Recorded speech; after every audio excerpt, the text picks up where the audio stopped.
apples are falling from the sky and the village needs help. Let's save it.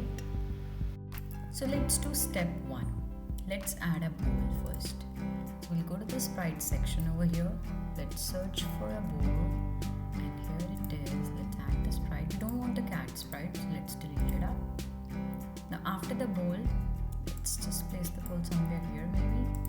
Let's add a falling object, maybe an apple. Let's select an apple somewhere here. Let's increase the size of our bowl to maybe 200. Ideally, the bowl should be bigger than the apple. Yeah, here we go. Okay.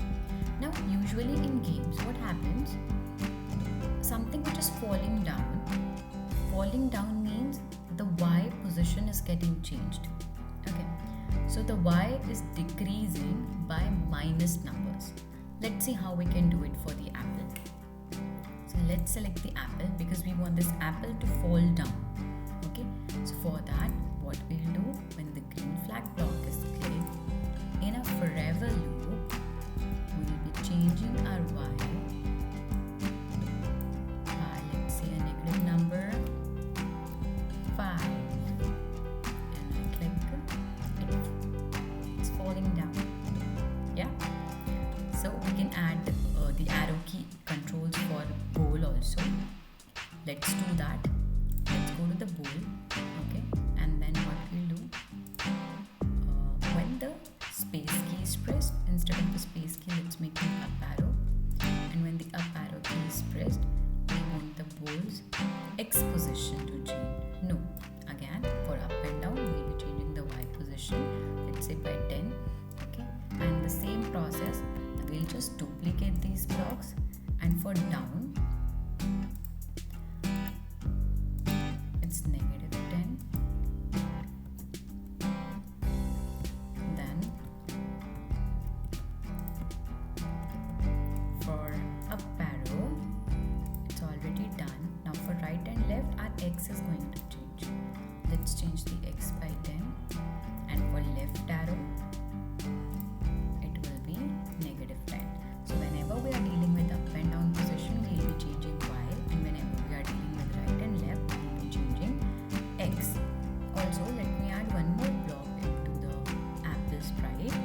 Let's go to, and let me position the apple somewhere here.